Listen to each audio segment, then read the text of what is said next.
Salut à tous et bienvenue sur ce nouveau podcast. C'est Tony et comme vous le savez, c'est toujours un grand plaisir pour moi de vous retrouver pour démarrer cette nouvelle semaine ensemble. Pour tous ceux qui ne me connaîtraient pas et qui me découvriraient avec ce podcast, je suis lotisseur, marchand de biens, investisseur et je vis de mon immobilier depuis 2018. J'ai écrit un livre qui s'appelle Riche de liberté, dans lequel je vous explique comment atteindre votre indépendance financière en faisant des divisions de terrain, de la division foncière. La promesse, c'est d'arriver à dégager 50 000 euros de marge chaque année pour pouvoir dire ciao patron et en vivre. Ce livre, vous pouvez le commander sur mon site www.abinvest.net/boutique.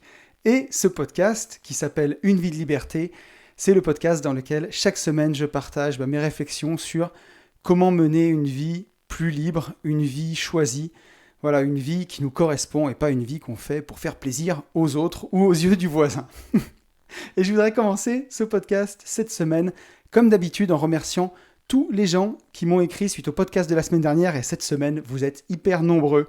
Donc un grand merci pour commencer à mon plus jeune auditeur, Jean, qui a 4 ans, à Xavier, son papa, Yann, Fabienne, Axel, Gaëtan, David, Sylvain, Kylian, Alex, Pauline, Rachid, Max, Fabienne, David, Pam, Maxime, Thibaut, Anthony, Maxime, Sylvain, Jérôme, Geoffrey, Adriane, Delphine, Gérald, William, Benoît, Jérôme, Schmouzi, Clément, Fabien, Nicolas et Mehdi.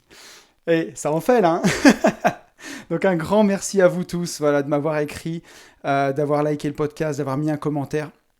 Ça fait vraiment super plaisir. Puisque justement, tous ces commentaires sous les vidéos ou sous les podcasts, que ce soit sur YouTube ou SoundCloud ou Apple Podcast, c'est ce qui m'aide le plus à faire connaître ce podcast. Et on a passé les 200 abonnés sur SoundCloud, on est actuellement 205, donc un grand merci à vous. Et on a aussi dépassé les 2000 sur Instagram, ça me fait vraiment ultra plaisir. Donc un grand merci à vous tous. On est 182 sur YouTube, presque 200, merci beaucoup à vous. Et si vous voulez, ce qui m'aide le plus, c'est si vous avez un téléphone Apple, c'est sur iTunes de me mettre une note 5 étoiles et un petit commentaire.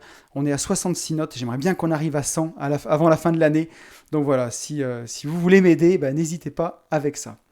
Avant de passer au retour sur le podcast de la semaine dernière, je voudrais faire un petit point actu, puisque cette semaine, j'étais en vacances en van, avec un van. J'avais loué un van avec mes enfants dans le sud de la France. Et il y a quelques semaines, il y a Antoine BM, un YouTuber que j'aime beaucoup. Alors, il a une chaîne YouTube, il fait des podcasts. Moi, je l'ai découvert avec ses podcasts. Sa chaîne de podcast, elle s'appelle Déchaîné. Je vous invite vraiment à aller l'écouter. Alors maintenant, ça fait presque plus d'un an déjà qu'il a arrêté les podcasts. Aujourd'hui, il fait des emails quotidiens. Tous les matins à 9 heures, il envoie un mail. Et c'est très inspirant, ça parle beaucoup de liberté. Moi, j'ai découvert Antoine en 2016, à l'époque où j'étais en plein dans la rat race, en plein dans la misère. Là, je sortais de mon deuxième burn-out. Et il avait un discours sur la liberté qui me fascinait, qui était vraiment génial. Et donc, il y a 3 semaines, Antoine a dit qu'il allait faire un tour de France des investisseurs, des entrepreneurs du web qui vivaient du web. Alors moi, c'est pas tout à fait le cas, puisque aujourd'hui, je suis lotisseur, je vis de mes investissements immobiliers et de mon activité de division de terrain, de lotissement. Mais aussi, je vends mon livre, je vends une formation sur Internet. Et donc, je me suis permis d'écrire à Antoine pour lui expliquer que moi, j'avais atteint ma liberté financière d'abord par mes investissements, et puis après, je m'étais mis à être un peu aussi entrepreneur du web. Et donc, j'ai eu la super surprise de recevoir un SMS d'Antoine mercredi qui m'a dit « Si jamais tu veux, c'est toujours bon pour toi, la semaine prochaine, demain matin, je suis sur Rocamadour et on peut faire cette vidéo ensemble. » Et donc, c'est ce qui s'est passé. Jeudi dernier, j'ai eu la chance de passer une bonne partie de l'après-midi avec Antoine, où on a tourné une vidéo de 40 minutes, où je retrace mon parcours, un petit peu ce que je fais. Alors déjà, c'était le double cadeau, parce que j'étais super content de rencontrer Antoine. Je me suis permis de lui dire, parce que c'est quelqu'un qui m'a beaucoup inspiré, justement, quand j'étais dans ma voiture, quand j'allais sur mes chantiers, qui a insufflé aussi en moi ce petit vent de liberté. Donc je me suis permis de le remercier, ça m'a fait super plaisir. Et je pense qu'on a fait une super vidéo ensemble qui sortira d'ici 3 semaines sur sa chaîne et aussi en version podcast. Donc je ne manquerai pas de vous dire quand ça sortira pour aller liker tout ça. Mais en tout cas, c'était un super moment pour moi de pouvoir le rencontrer. Et voilà, c'était vraiment cool et j'avais aussi envie de le partager avec vous. Et je pense qu'on peut passer au retour sur le podcast de la semaine dernière. Donc vous l'avez vu avec le nombre d'auditeurs que j'ai remerciés cette semaine. C'est un podcast qui a pas déchaîné les passions parce que globalement vous étiez tous d'accord avec moi. Et justement, j'en doute pas de toute façon parce que si vous m'écoutez, c'est que ça vous parle justement. Alors vous n'êtes pas tout le temps d'accord, mais pour le coup, cette fois-ci, on a fait l'unanimité sur le tabou de l'argent et à quel point parfois ça peut être un peu bête, cette stigmatisation de l'argent. Et avant de revenir sur le... Alors j'ai choisi le commentaire de Sylvain, qui m'a fait un commentaire vraiment détaillé cette semaine, qu'on va lire, mais à peu près tous vos commentaires allaient dans le même sens. Moi, je voudrais juste revenir sur, depuis que j'ai fait ce podcast, les petites visions que j'ai eues. Cette semaine, par exemple, mes enfants me faisaient que me parler du Titanic. Ils ont entendu parler du Titanic à l'école, et ils voulaient voir le film du Titanic. Donc, on a regardé cette semaine le film de 96, je crois, le Titanic de James Cameron, avec Leonardo DiCaprio. Et à l'intérieur de ce film, la façon dont sont traités les riches et les pauvres, c'est tellement caricatural, c'est hallucinant. Là, on voit que les pauvres, ils sont recalés au fond d'une cale. Les riches, ils sont tous cons, quoi. C'est vraiment le gentil pauvre contre le méchant riche. Et à la fin, tous les pauvres meurent parce qu'ils ne peuvent pas accéder aux canaux et tout. On met que les riches dedans. Et il y a même les pauvres sont bloqués derrière des grilles, on les empêche de passer. Et en fait, j'ai quand même mené ma petite enquête. Et derrière, je suis allé voir. Et ces grilles-là, dans le Titanic, n'ont jamais existé. Elles ont été rajoutées dans le film, quoi. Elles n'existaient pas. Et aujourd'hui, quelque part, rien n'a changé. Hein. Dans un avion, les riches sont tout devant. Après, il y a la classe business, et puis après, il y a les pauvres en deuxième classe, quoi. Et là, le bateau a coulé par l'avant, et tous les riches étaient à l'avant, donc c'est eux qui ont été évacués en premier, en fait. Plus de cette façon-là que par une histoire de riches et de pauvres. S'il avait coulé par l'arrière, ça aurait peut-être été différent. En tout cas, c'est ce que j'ai vu dans les analyses des historiens. Et aussi, il y avait une grosse barrière de la langue dans ce que j'ai lu. On avait vu par exemple que beaucoup de Bulgares sont morts tout simplement parce que la façon dont le bateau a coulé, ils n'ont pas compris la gravité de la situation parce que c'est des gens qui ne parlaient pas la langue. Donc ils se sont retrouvés au dernier moment coincés.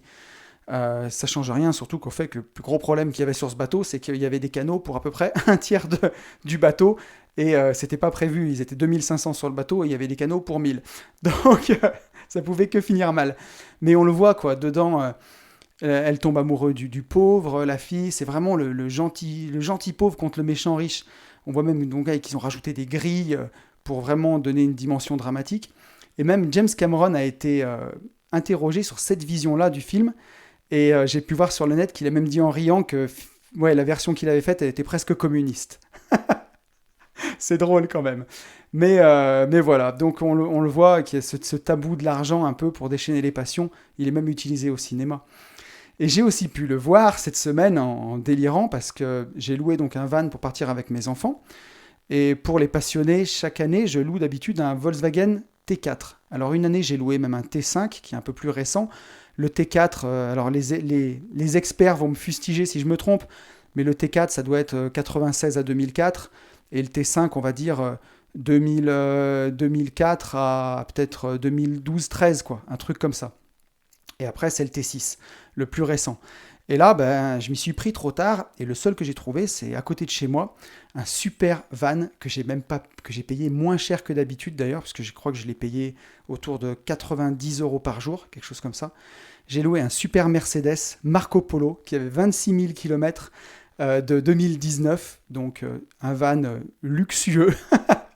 Toute option, avec des options quand on conduit, de régulateurs adaptatifs, enfin tout ce que vous voulez.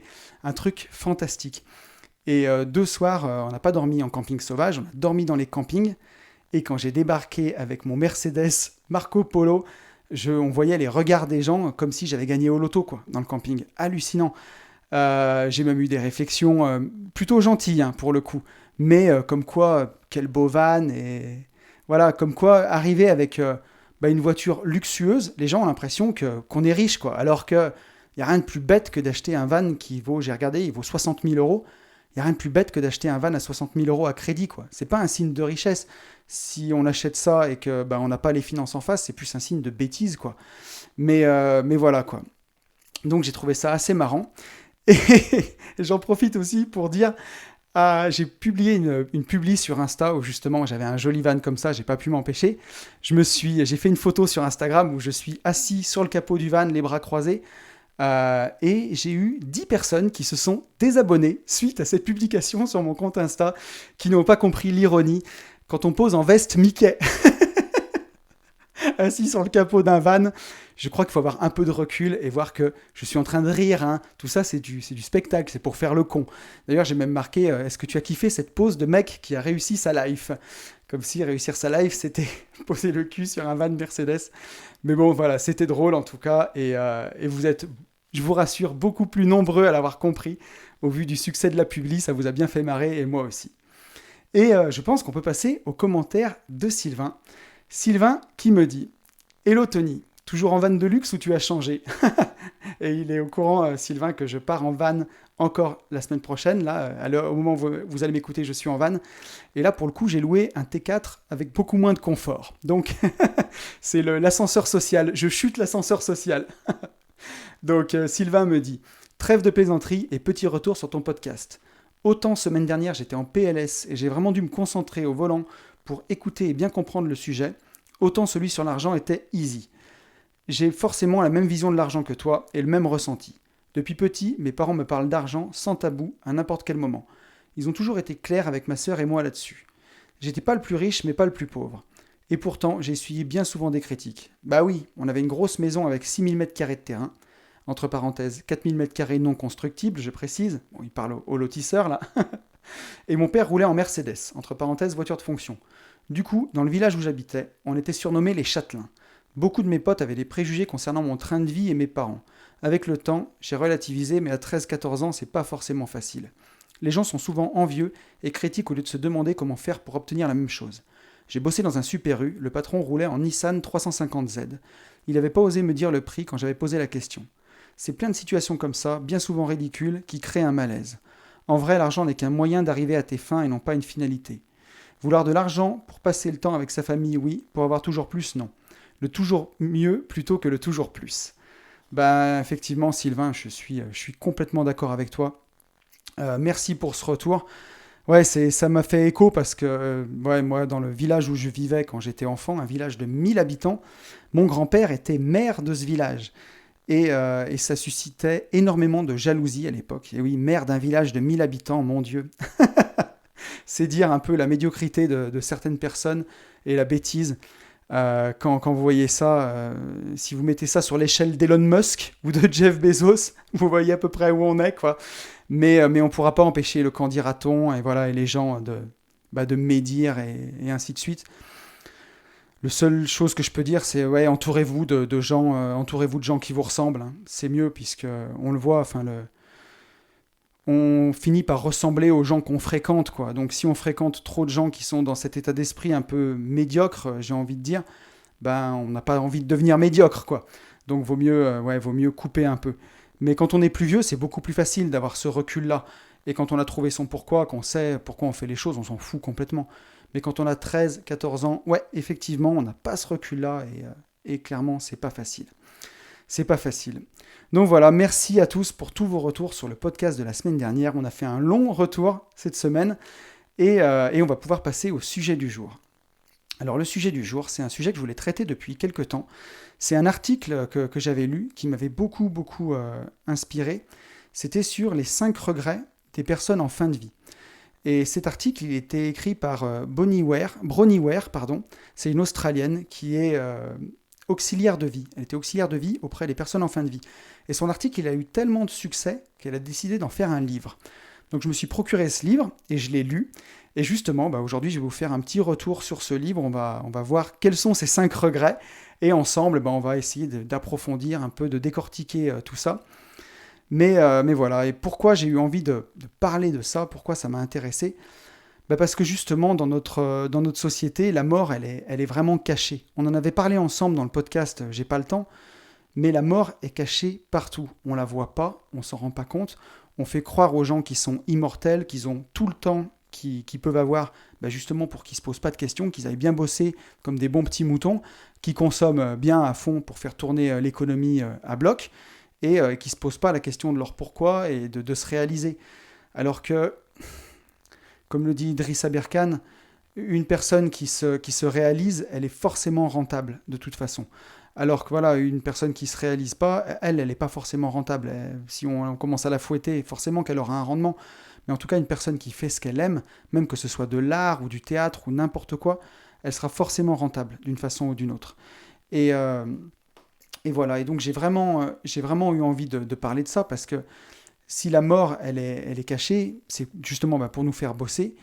Et je trouve ça vraiment tellement dommage et c'est important de prendre conscience qu'on n'a qu'une vie, qu'on est mortel, qu'on va mourir, qu'on va quitter cette terre un jour. Alors, c'est pas très gai, mais il va falloir vous y faire parce qu'on va en parler pendant le podcast. Et justement, si c'est pas très gai et que ça vous touche, c'est peut-être que justement vous avez d'autant plus besoin d'écouter ça.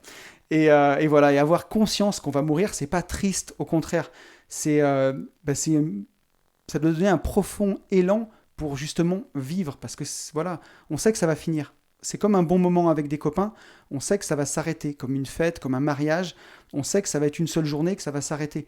Et pourtant, c'est chouette, et on en profite. La vie, c'est pareil, quoi. Je voudrais commencer ce podcast par quelque chose juste où j'ai vraiment eu la conscience de la mort. C'est quand je suis parti en voyage en Inde en 2016, donc je sortais de mon burn-out, et je suis parti faire le tour du Ladakh. Donc le Ladakh, c'est le début de l'Himalaya. On est parti en moto, sur des Royal Enfield, des petites motos vintage. On est parti 17 jours, juste en sac à dos. C'était fantastique. Et quand on a voyagé donc, dans le Ladakh, au pied de l'Himalaya, on a rencontré des gens très pauvres, mais très heureux, parce ils avaient toute leur culture, ils avaient tout pour vivre. C'était très pauvre, mais ils ne mouraient pas de faim. Et le dernier jour, on est allé à New Delhi pour prendre l'avion. Et là, j'ai été vraiment profondément choqué et j'ai vraiment vu la misère au départ de très près. On voit des gens mendier dans la rue, on voit des gens dormir dans la rue, on voit même des gens dormir sur le terre-plein de l'autoroute pour pas se faire dépouiller. Et là-bas, j'ai vu des trucs dingues, j'ai vu des gens mourir de faim sur le trottoir et juste à côté passer une voiture de luxe, une Rolls-Royce. Et surtout que là-bas, en plus, les voitures sont taxées x2. Donc, une voiture peut-être qui coûtait 250 000 euros, là, une voiture qui passait à 500 000 euros devant des gens en train de mourir. La grande richesse côtoie la grande pauvreté dans la même ville. Et c'est pas très gai ce que je vais vous dire, mais j'ai vu un enfant mort dans la rue qui, à mon avis, avait 8 ans, en travers du trottoir, et je l'ai enjambé.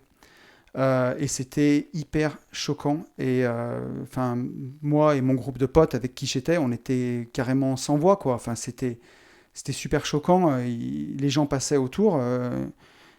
De ce que j'ai compris, il y a des gens qui avaient expliqué qu'il allait être ramassé, quoi. Mais en attendant, il y avait un enfant qui était mort par terre, quoi. Qui avait, je sais pas, peut-être entre 8 et 12 ans. Et ensuite, voilà, c'est l'Inde, quoi. Et il y a beaucoup de gens à qui j'en ai parlé qui sont allés en Inde, qui ont vu ce genre de scène à New Delhi, où voilà, c'est comme ça, quoi. C'est hyper choquant, c'est horrible.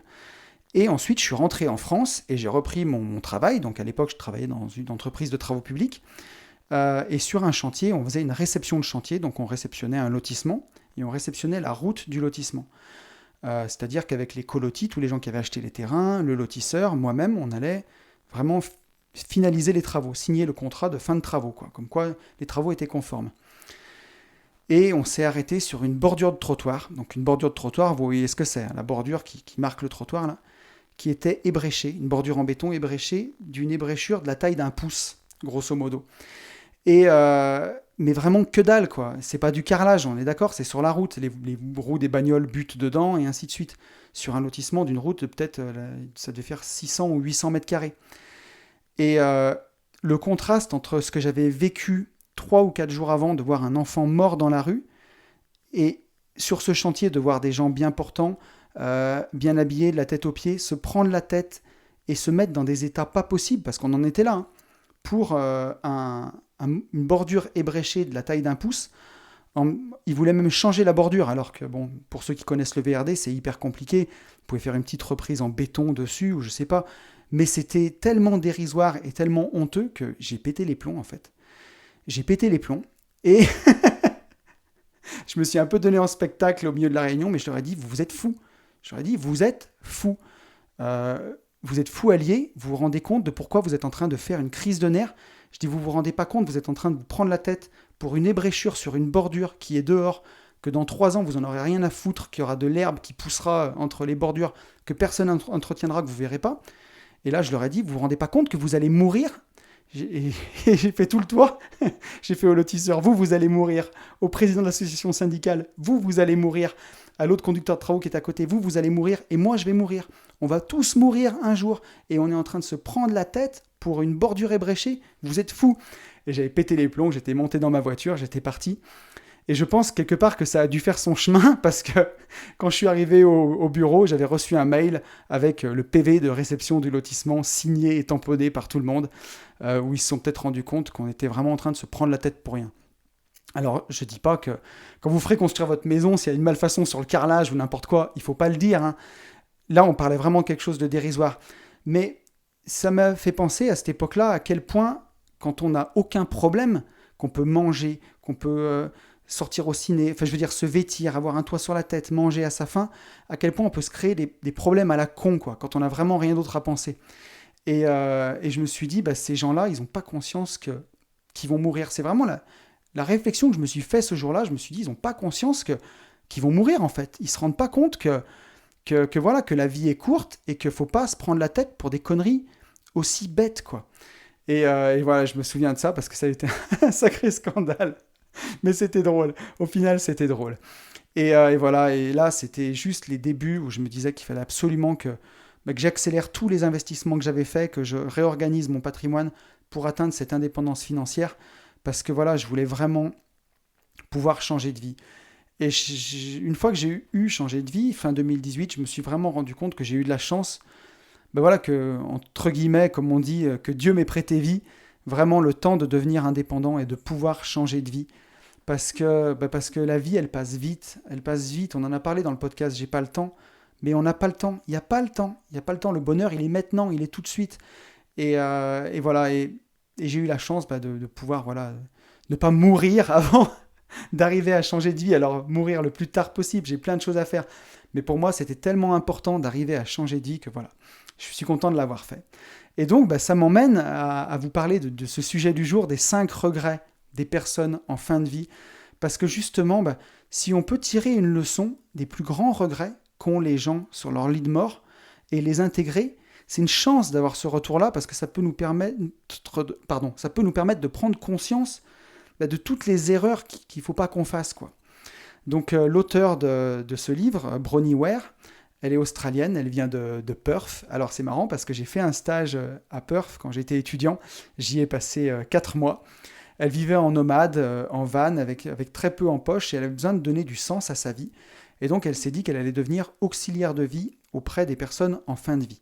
Elle a commencé donc, comme je l'ai dit tout à l'heure, par écrire un article, puis elle en a fait un livre complet.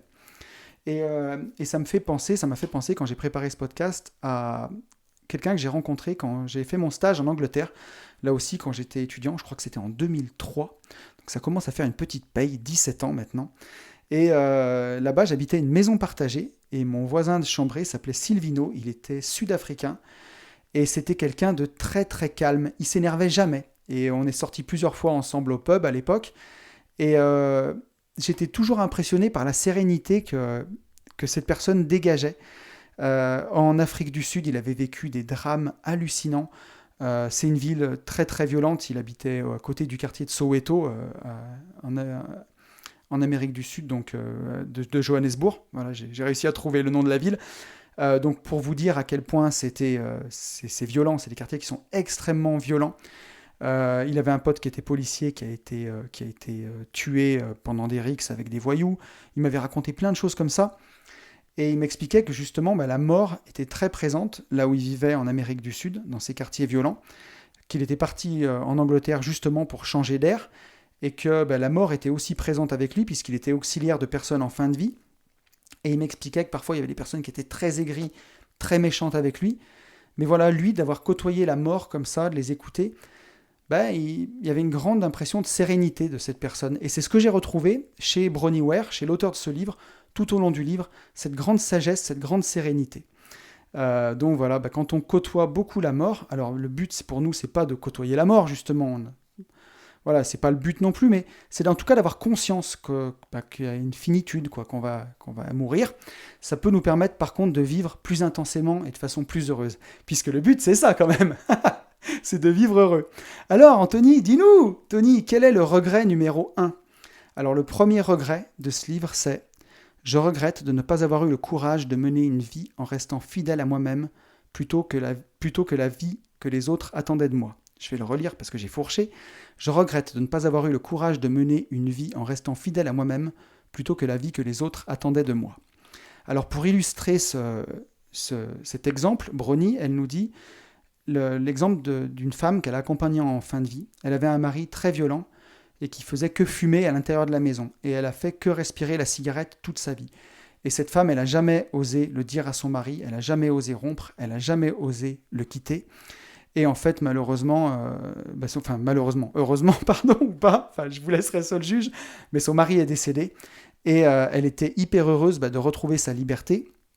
Et seulement 3 mois plus tard, elle a appris qu'elle était atteinte d'un cancer du poumon en phase terminale. Et donc, Bronnie Ware l'a accompagnée en fin de vie. Et cette personne s'appelait Grace. Et elle a dit, Bronnie Ware nous relate ce que lui a dit Grace. Elle lui dit: regardez-moi maintenant, je vais mourir. Comment est-ce possible? J'ai attendu toutes ces années pour être libre et indépendante, et maintenant, c'est trop tard. Et voilà, donc je vais vous lire pas mal de passages, vous verrez pendant le podcast. Mais voilà le premier regret qu'a eu cette personne. Et donc ce que nous dit Bronnie Ware, c'est qu'elle nous dit il est dit que nous agissons davantage pour éviter la souffrance que pour obtenir le bonheur. C'est donc quand la douleur devient trop écrasante que nous trouvons finalement le courage de procéder à des changements. Et voilà, et là, cette personne, Grace, elle n'a jamais osé dire à son mari, elle n'a jamais osé le quitter, elle n'a jamais pu. Et justement, on le sait qu'on fait davantage les choses pour éviter la souffrance que pour obtenir le bonheur. Et ça vient de notre histoire vraiment d'hommes des cavernes, d'hommes de Néandertal, où c'est plus la peur qui nous a protégés, qui nous a aidés à survivre, que l'amour et le bonheur quelque part. Puisque il y avait tellement de dangers, on pouvait mourir dévoré par une bête sauvage, on pouvait mourir à la chasse, on pouvait mourir d'une maladie, on pouvait mourir mordu par un serpent. Donc toute la communication, elle était basée sur se prévenir des dangers. Donc aujourd'hui, tout ce qu'on a gardé, nous, dans notre inconscient et dans notre vie, c'est justement ça, c'est d'éviter la souffrance. Puisque aujourd'hui, nous, on peut sortir dans la rue sans être agressé, sans être attaqué, sans rien du tout, on peut sortir tranquille. Mais c'est très récent tout ça. Et dans l'histoire, vraiment dans nos gènes, c'est inscrit qu'on fait davantage les choses pour éviter la souffrance que pour obtenir le bonheur. Donc, si on veut obtenir le bonheur, il faut en être conscient, c'est un choix, ça ne se fera pas naturellement. Il y a plein de gens qui veulent que ce soit comme dans les films, la magie, que le bonheur vienne naturellement. Mais il ne vient pas naturellement, il faut le choisir. Naturellement, on va faire des choix qui nous évitent la souffrance. Là, en l'occurrence, dans notre exemple, la pauvre Grace, elle avait tellement peur de tenir tête à son mari, de peur d'en prendre une, concrètement, parce qu'il était violent, ou d'assumer ce qui allait se passer si elle le quittait, elle s'est dit qu'elle souffrirait moins en restant avec lui. Et en arrivant en fin de vie, elle s'est rendue compte à quel point elle aurait dû vraiment s'écouter. Moi, ça me permet de faire le parallèle avec les 2 burn-out que j'ai faits. Il a fallu que je fasse pas, non pas un seul, mais 2 burn-out avant de mettre un terme à un boulot, à une vie qui ne me correspondait pas, quoi. À quel point il faut aller loin, loin, loin dans la souffrance pour parfois dire stop. Et aujourd'hui, je suis vraiment heureux d'avoir eu le courage de mener une vie où je suis fidèle à moi-même, mais j'ai démarré ça à 36 ans, quoi. Voilà. Je ne l'ai pas fait avant. Il y a plein de jeunes que je vois sur Internet, rien qu'Antoine BM, par exemple. Antoine, qui doit avoir 25 ans, il a commencé, moi je l'ai découvert à 4 ans, à 21 ans, à vraiment décider de dire merde et de vivre la vie de ses rêves. Il a 15 ans d'avance sur moi, quoi. Donc ça, on peut le faire à tout âge, mais il faut vraiment, vraiment pas hésiter, quoi. Il faut pas laisser trop traîner. Si vous avez envie de vivre une vie en restant fidèle à vous-même, faites-le. Vous voyez, c'est le regret numéro 1 des personnes en fin de vie. Et pour conclure ce premier regret, Bronnie, elle nous dit: la chose la plus importante que j'ai apprise dans la vie, la plus importante de toutes, c'est que la compassion commence par soi-même. Donc c'est bien beau d'avoir de la compassion envers les gens, envers tout le monde, mais charité bien ordonnée commence par soi-même, quoi. La vraie compassion, elle doit commencer par vous. Moi, je le dis souvent, j'essaye d'agir comme si j'étais mon propre meilleur pote, quoi. Comme j'agirais avec mon meilleur pote. Je dis n'importe quoi, mais si mon meilleur pote avait acheté un bien immobilier, par exemple, avait fait une mauvaise affaire et venait me voir parce qu'il est dans la merde, parce qu'il ne sait pas comment faire, je ne vais pas l'insulter, le traiter de con et le traiter de nul. Je vais lui dire, ok, mon pote, tu as besoin de combien de temps? Comment on peut faire? Comment je peux t'aider, quoi? Est-ce que tu veux que je vienne un samedi? Comment je peux faire pour t'aider? Eh bien, il faut faire pareil avec soi. Quand on fait une connerie, il y a plein de gens qui ont un juge intérieur, là, comme on l'a vu quand on a fait le podcast sur les 4 accords Toltec. Il ne faut pas agir comme ça, il ne faut pas se juger, sinon c'est la double peine. Non seulement vous avez fait une connerie, et en plus vous vous jugez, vous vous en rajoutez une par-dessus. Ça craint, quoi. Il vaut mieux agir comme si vous étiez votre propre meilleur pote, quoi. Avoir de la compassion, comme vous auriez de la compassion pour votre meilleur pote, la même compassion pour vous, quoi. Je pense que ça, c'est une bonne clé. Ensuite, passons au regret numéro 2. Regret numéro 2, je regrette d'avoir travaillé autant. Alors là, Bronnie Ware, elle nous parle d'une personne qu'elle a accompagnée en fin de vie, c'est un monsieur qui a passé sa vie à travailler. Travailler pour le bien de ses enfants, pour offrir une belle vie à ses enfants. Il était aimé, il était très apprécié de sa femme, et il est arrivé à l'âge de la retraite, alors j'ai l'impression autour de 65 ans dans le livre, et sa femme lui demandait toujours de prendre sa retraite, toujours. Et un jour, il lui a dit « Ok, je prends ma retraite ». Sa femme était tellement heureuse, et il lui a ajouté derrière « Je prends ma retraite dans 1 an ». Donc elle était déçue, mais elle l'a accepté. Et en fait, pendant cette année, sa femme a été atteinte d'un cancer, pris encore une fois en phase terminale, et malheureusement, elle est décédée. Et elle est décédée alors qu'il n'avait pas pris sa retraite. Et c'est décrit dans le livre de façon hyper poignante. Et cette personne dit que c'est pas particulièrement le travail en soi qu'il appréciait, mais c'était plus le rôle que ce travail lui permettait de jouer en société et parmi ses amis. Donc là, on le voit vraiment à quel point c'est choquant, quoi. C'est pas le travail en soi qu'il aimait, mais c'est le rôle que lui donnait le travail. C'est pour ça qu'il n'arrivait pas à le quitter. C'est pour ça qu'il ne pouvait pas prendre sa retraite et il faisait que la repousser et que voilà, malheureusement sa femme est décédée alors qu'il n'avait même pas pris sa retraite. Et là, dans le livre, il exprime énormément de regrets parce que forcément, c'est quelqu'un qui aimait sa femme, qui aimait ses enfants et qui en plus était aimé par sa femme et ses enfants. Mais voilà quoi, il a juste un peu déconné et voilà, trop tard quoi, malheureusement. Il continue en disant « C'est mon rôle qui me définissait dans un sens. Bien sûr, maintenant, alors que je suis assis là, mourant, je sais qu'être simplement une bonne personne est amplement suffisant dans la vie. Pourquoi dépend-on tant du monde matériel pour nous valoriser ?» Et ouais, je crois que tout est dit là. Tout est dit. Regret numéro 2, je regrette d'avoir travaillé autant. Pourquoi dépend-on tant du monde matériel pour nous valoriser ? Ça, je crois qu'il faut vraiment essayer de l'avoir en tête, clairement, que vous ne trompez pas de pourquoi, vous ne trompez pas de but. On en a parlé dans le podcast de la semaine dernière sur l'argent. Forcément que l'argent, il faut l'aimer, comme on l'a dit en conclusion du podcast, mais il faut l'aimer pour ce qu'il est, un instrument de la liberté, pas pour se valoriser. Valoriser pourquoi, aux yeux de qui ? Vous serez toujours plus pauvre que quelqu'un, de toute façon. Si vous vous comparez à Jeff Bezos, qui je crois, est presque à 1000 milliards maintenant, je veux dire, mais c'est incroyable, quoi. C'est une quête qui est perdue d'avance, en fait. C'est perdu d'avance, c'est une quête qui est vaine. Donc, pour conclure sur ce regret numéro 2, il n'y a vraiment aucun mal à vouloir plus. Clairement, il n'y a aucun mal à vouloir plus. Ce qu'il faut faire attention, un peu comme nous le disait Sylvain dans son retour sur le podcast de la semaine dernière, c'est attention au toujours plus, quoi. Tout est une question d'équilibre, en fait. Et c'est ce que nous disait d'ailleurs ce petit vieux, retranscrit par Bronnie Ware, c'est que tout est une question d'équilibre, en fait. Et c'est ce qu'il dit. Il dit, j'aurais pu faire moins, j'aurais pu m'éclater dans mon travail, mais aussi être plus avec mes proches. Donc, je ne pourrais que vous conseiller l'éloge de la, de la simplicité. Voilà. Essayez d'être, déjà d'être heureux avec ses proches. Trouvez votre pourquoi, avancez dans vos projets, dans ce qui compte vraiment. Mais voilà, attention au toujours plus. Il n'y a rien de mal à vouloir plus, mais attention au toujours plus. Et je crois qu'on peut passer au regret numéro 3. Le regret numéro 3, un petit peu plus subtil. Je regrette de ne pas avoir eu le courage d'exprimer mes sentiments. Alors là, on s'éloigne un petit peu de l'investissement, de la vie heureuse, mais c'est tellement important. Là, c'est l'histoire d'un petit papy qui n'a jamais dit « je t'aime » à ses enfants, qui est retranscrit dans le livre.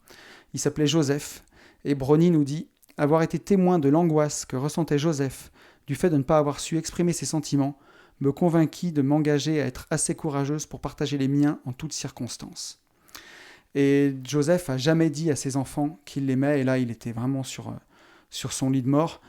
Et il le regrette, et il est même mort dans le livre sans arriver à le dire. Il n'a pas réussi à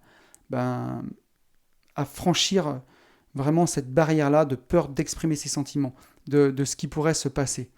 Brony nous dit « Pourquoi nous avions tous aussi peur de nous ouvrir et d'être sincères ? C'est évidemment pour éviter la douleur qui pourrait résulter de notre honnêteté.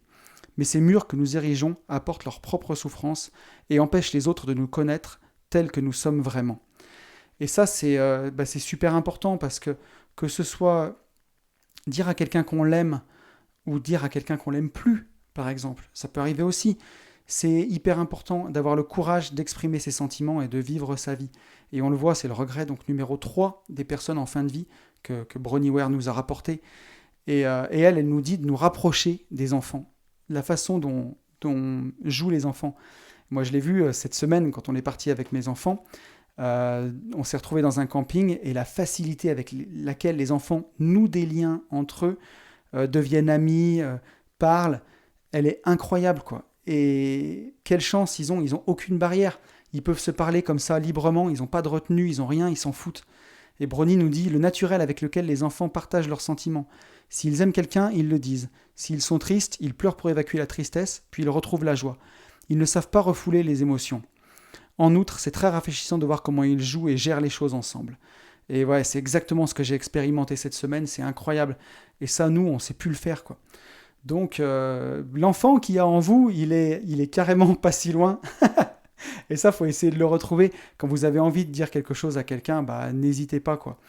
Et ce qu'on peut retenir de ce regret-là, c'est soyez sincères avec les gens. Ne jouez pas un rôle, soyez vous-même. Je pense que c'est bien d'être authentique, de ne pas jouer un rôle, de ne pas prétendre qu'on est quelqu'un d'autre. Aussi d'éviter les non-dits. Les gens, ils ne peuvent pas lire dans vos pensées. Ils savent pas ce que vous avez au fond de vous. Ils n'en savent rien du tout si vous ne leur dites pas. Donc, que ce soit le fait que vous les aimiez ou que vous avez besoin d'eux, il ne faut pas attendre que les gens le devinent ou spontanément aillent vers vous. Il vaut mieux le dire, quoi. Dites-le si vous avez besoin de quelqu'un ou vous aimez quelqu'un, dites-le, quoi. Et Bronnie Ware nous dit si les gens ne peuvent pas accepter votre honnêteté ou s'ils réagissent d'une manière autre que celle que vous attendiez, cela n'a pas d'importance. Ce qui importe, c'est que vous leur ayez dit. Et ça, on revient un petit peu sur le podcast des 4 accords Toltec, ne pas prendre les choses personnellement. Voilà, vous n'êtes pas responsable de comment les gens prennent les choses, mais l'important, c'est de le dire. Voilà. Et d'ailleurs, ça me permet de revenir sur tous les gens qui m'écrivent sur ce podcast. C'est super, c'est vraiment ça me touche énormément parce qu'aujourd'hui, on doit être entre 8 et 10 000 écoutes par mois, tout confondu. Donc entre le podcast qui sort la semaine et tous les podcasts qui sont réécoutés des gens qui me découvrent. Et si vous ne me le disiez pas, si vous ne m'écriviez pas, si vous ne mettez pas de like, même si vous écoutez, voilà, je ne le sais pas et ça ne permet pas de créer un lien ensemble. Donc c'est pour ça que je remercie à chaque fois tous les gens qui m'écrivent parce que voilà, vous levez la main, vous dites hey, je suis là, je t'écoute. Et ça, c'est super. Et tous les gens qui prennent le courage de m'écrire, à chaque fois, je réponds à tout le monde et ça me touche énormément à chaque fois. Je trouve que c'est super bien, ceux qui arrivent à le faire, voilà, à m'écrire. C'est vraiment, vraiment top. Brony nous dit ensuite « Une relation, quelle qu'elle soit, dans laquelle vous ne vous exprimez pas, dans le seul but de sauvegarder la paix, est une relation régentée par une seule personne qui ne sera jamais équilibrée ni saine. » Ouais, une relation où il y a une seule personne qui fait le travail, ça ne peut pas marcher, quoi. Et là, ça corrobore un peu sur ce que je disais tout à l'heure. Brony nous dit aussi « Supposer que les autres savent ce que vous ressentez ou qu'ils seront toujours là est un grand risque à courir, étant donné qu'ils peuvent mourir dans l'heure qui suit. Il en est de même pour nous tous. Considérer les gens comme faisant partie du décor est un grand prix à payer. Les jours ne seront pas toujours des jours heureux. Nous grandissons tous et passons tous par des périodes difficiles, mais il y a aussi de merveilleuses pensées à partager. C'est pourquoi il est impératif de partager vos sentiments honnêtement et d'écouter les autres. C'est bien trop facile de vous laisser prendre dans votre petit monde personnel et d'oublier. Donc voilà, c'est exactement ce que je viens de dire pour les gens qui m'écrivent suite au podcast. Voilà, merci beaucoup à vous. C'est super important et c'est bien d'exprimer ses sentiments. Et donc, pareil, on le voit, un regret numéro 3. Si vous avez des gens que vous aimez, que ce soit vos enfants, votre père, prenez le téléphone, envoyez un SMS si ça vous fait trop peur de le dire en face, mais dites-le, quoi. Parce que quand les gens sont plus là, c'est fichu. On ne peut pas leur dire. On peut passer, je pense, au regret numéro 4. Regret numéro 4, auquel moi, je n'aurais pas pensé, mais qui pourtant est hyper important. Je regrette de ne pas être resté en contact avec mes amis. Où là, Bronnie Ware, elle insiste sur l'importance d'avoir de vrais amis. Et je trouve que c'est plus vrai que jamais. Parce que dans la vie, on peut accumuler énormément de connaissances.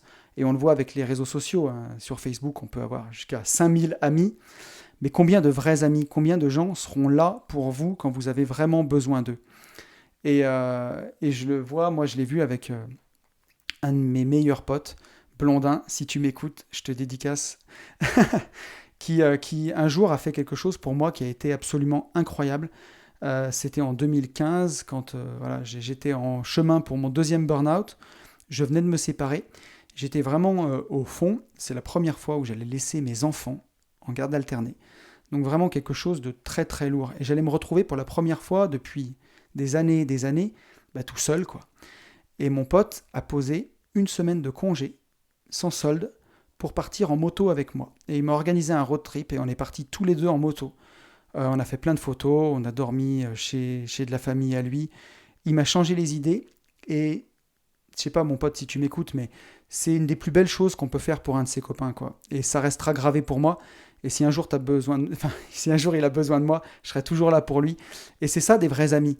Et c'est tellement important d'avoir des amis comme ça. Et quand on a des amis comme ça, il faut en prendre soin. Et je le dis pour moi le premier, parce que souvent pris dans le tumulte de plein de projets, de plein de choses, parfois on peut en oublier un petit peu ses potes. Mais voilà, des vrais copains, ils sont là pour, ils sont là pour de bon. Donc surtout ne pas oublier d'organiser un petit gueuleton de temps en temps, un petit coup de fil, juste aller boire une bière, ou aider son pote à retaper une clôture par exemple, ou à aller faire un squash avec lui, ou un foot, ou n'importe quoi, ou un tour de moto. C'est super important pour continuer de garder les liens avec les gens qui sont hyper importants pour soi, parce que c'est une vraie chance d'avoir quelques vrais amis super importants. Et ça, voilà, faut pas l'oublier, faut pas le nier. Et parfois, avec ces vrais amis-là, on peut même parfois s'engueuler, mais il faut jamais laisser, il faut revenir sur le courage d'exprimer ses sentiments, pas de non-dit, et il faut vite crever l'abcès parce que voilà, la vie est courte. Avec les gens qui sont importants, il ne faut pas rester en engueulade, il ne faut pas rester en bisbille, comme ça, c'est super important. Donc voilà, si vous avez un pote qui est capable d'être là pour vous dans les moments où vous en avez le plus besoin, ça ne veut pas dire d'être là tout le temps pour rien, ou juste pour les moments faciles, mais quand vous avez quelqu'un qui est là pour les vrais moments difficiles, ça vaut tout l'or du monde, quoi. Donc, il faut en prendre soin. Et on le voit à quel point, puisque c'est le 4e regret des personnes en fin de vie. Et on peut passer au 5e regret. 5e regret qui est vraiment tellement important aussi. Je regrette de ne pas m'être permis d'être plus heureux. Et ouais, s'autoriser le bonheur. Compliqué ça, hein. Pas facile, hein. Pas facile pour beaucoup de gens, et pour moi le premier. Quand j'ai lu ce regret-là, ce dernier regret, je me suis vraiment senti concerné, parce que moi j'ai eu du mal à m'autoriser le bonheur. Et on va le voir ensemble que le bonheur est un choix. Le bonheur est un choix et il faut s'autoriser à être heureux. Et là, pour illustrer ça, Bronnie Ware nous prend l'histoire d'une femme qui a fait un mauvais choix dans sa vie. Elle s'est mariée avec la mauvaise personne, elle a divorcé, et dans sa famille, et à l'époque où ça se passe, puisque ça doit être dans les années 50, faire ce mauvais choix, c'est se condamner, quoi. Et se condamner, elle a fait le déshonneur de sa famille, elle a fait le déshonneur des gens de son village. Vous voyez bien le truc bien compliqué, bien glauque, là, bien pourri. Et du coup, plutôt que de passer à autre chose, elle s'est condamnée à rester malheureuse tout le reste de sa vie. Elle s'est infligée la double peine, quoi. Non seulement elle avait divorcé, non seulement elle s'était séparée, la peine elle est là, voilà, la condamnation, elle est là. Et non, elle s'est condamnée à rester malheureuse tout le reste de sa vie. Et dans ces derniers moments, elle a réussi à s'autoriser à être heureuse, mais seulement quelques semaines avant sa mort. Et c'est le regret que cette personne qu'elle a exprimé, de ne pas s'être permis d'être plus heureuse. Et ça, c'est vraiment, vraiment malheureux. Quoi que vous ayez fait dans la vie, chaque jour, chaque lendemain, c'est une nouvelle occasion de tout recommencer à zéro, quoi. Et ça, faut pas l'oublier. Et moi, je le vois bien parce que il y a un moment, surtout dans mon ancien boulot, où on avait souvent, quand on est dans les travaux publics, j'avais à un moment jusqu'à 60 salariés. Il y a toujours un truc qui va pas, quoi. Que ce soit un problème sur un chantier, un fournisseur qui peut pas livrer, ou une machine, ou des fournitures, un règlement qui est en retard, ou n'importe quoi. Il se passe toujours un truc. Et je me souviens que parfois, on avait 1, 2, 3, 4 semaines où tout allait bien. Plutôt que de profiter de ces moments-là, je culpabilisais que tout aille bien et je stressais même par anticipation, quoi. Donc, et ça, c'est vraiment mal de fonctionner comme ça. Faut pas. Je sais plus qui disait ça, mais c'était une très très belle phrase qui disait que le bonheur, c'est pas vouloir qu'il fasse soleil tout le temps, mais c'est d'apprendre à danser sous la pluie. Et c'est exactement ça, c'est exactement ça. Ce qu'il faut retenir, c'est que voilà, tout le monde peut faire des erreurs, tout le monde peut faire des conneries ou n'importe quoi, mais vous condamnez pas pour ça à vous punir tout le temps, quoi. Voilà, le bonheur, c'est un choix. Il faut se donner la permission d'être heureux, il faut choisir d'être heureux. Et le bonheur, c'est le chemin, le bonheur est maintenant. Et quand j'ai commandé son livre The Leader Project, le livre de mon pote Rudy Koya, c'est ce qu'il m'a écrit en dédicace. Il m'a écrit que dire de plus, le bonheur est maintenant. Et je trouve qu'il a tellement raison. C'était dit avec des mots tout simples, mais voilà, le bonheur est maintenant, tout simplement. Vous pouvez choisir d'être heureux. On l'a vu tout à l'heure, quand on en a parlé. On agit davantage pour éviter la souffrance que pour obtenir le bonheur. Donc si vous voulez être heureux, il faut le choisir. Donc ça, c'est très très important. Donc voilà, écoutez, on a vu ces 5 regrets. Ce que je pourrais vous dire pour conclure sur ce podcast, quelque chose qui peut vraiment aider pour avoir un petit peu cette conscience, en tout cas, que la vie aura une fin et qu'il faut la saigner, comme dirait Booba. J'ai fait une méditation de Thich Nhat Hanh, donc c'est un Tibétain qui est un maître de la méditation. Et dedans, il conseille de faire une méditation sur la finitude. Voilà. Donc, vous commencez à méditer et vous méditez sur votre fin de vie. Donc, c'est pas très gai, mais on va le dire quand même. Hein. Vous méditez sur votre propre mort, vous voyez allongé sur votre lit, vous voyez mis en terre ou incinéré selon vos croyances et la façon dont vous voulez que ça se passe. Vous voyez vraiment votre corps disparaître jusqu'à vos os, revenir à la poussière, voler dans l'air. Et vraiment prendre le temps de méditer là-dessus. Et vous verrez, moi je l'ai fait même plusieurs fois. Et au final, ça peut paraître glauque comme ça, mais ça fait un bien fou, parce que vous vous réalisez vraiment, plutôt que de ne pas le voir et de ne pas vouloir le voir, et vous en rendre compte, et vous dire j'ai le temps, la vie est longue, on verra bien, vous réalisez vraiment qu'un jour, ça vous arrivera, ça nous arrivera tous, on va mourir, et voilà, il faut le dire, un jour on va mourir, ce sera la fin, et il n'y a pas à la fin, il n'y a pas de contrôle, il n'y a pas de note, il n'y a rien, quoi. Ce qui comptera, c'est ce que vous avez fait et vous vous rendrez compte à personne sauf à vous-même, en fait. Et donc, c'est important. C'est pour ça que c'est tellement important d'être heureux. Parce que dans la vie, tous les choix se résument à l'amour ou à la peur, en fait. Est-ce que vous voulez faire vos choix par peur? Peur de perdre votre boulot, peur de rater, peur d'échouer, peur de ne pas y arriver? Ou par l'amour, quoi? Aller vers l'amour d'un nouveau travail, vers l'amour de la liberté? À mon avis, vous savez quelle est la réponse. Et ce que je dirais pour conclure, pour finir, c'est qu'il ne faut pas oublier l'absurdité de la vie, quoi. Comme le dit Alain Chabat, soit tout est grave, soit rien n'est grave. Ne pas oublier cette absurdité de la vie. Je veux dire, on est là, on ne sait pas pourquoi. Et maintenant qu'on est face à ça, avoir juste beaucoup de gratitude pour la vie, en fait. Juste pour avoir le droit de vivre, d'être là, d'être bien. On ne sait pas combien de temps ça va durer, ça peut terminer tout à l'heure ou demain, comme dans 30, 40 ou 50 ans, je ne sais pas. Peu importe, mais en tout cas, voilà, le bonheur est maintenant. Et voilà pourquoi c'est tellement important. Donc écoutez, je crois qu'on en a fini avec ce podcast. J'espère que ça vous aura plu. Je ne sais pas si vous aurez trouvé ça gai ou triste. Moi, j'ai plutôt trouvé ça gai au final, en fait. Parce que ça va nous permettre de tirer des enseignements de tout ça et de voir les erreurs à ne pas faire justement pour pas se retrouver un jour sur un lit de mort et avoir tous ces regrets-là.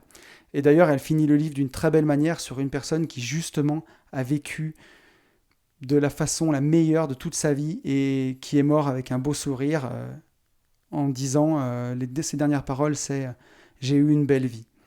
Et c'est ça qui est magnifique. Et c'est ce que je vous souhaite à tous. Le plus tard possible, mais c'est ce que je vous souhaite à tous. Et d'ailleurs, écoutez, moi je vous souhaite, pour ceux qui y seront, parce qu'on est au mois d'août, là, il y a de grandes chances que vous soyez en vacances. Donc je vous souhaite de très bonnes vacances. Pour ceux qui bossent, je vous souhaite un grand courage. Je vous souhaite le meilleur à tous, vraiment. Et je vous souhaite par-dessus tout de vivre libre.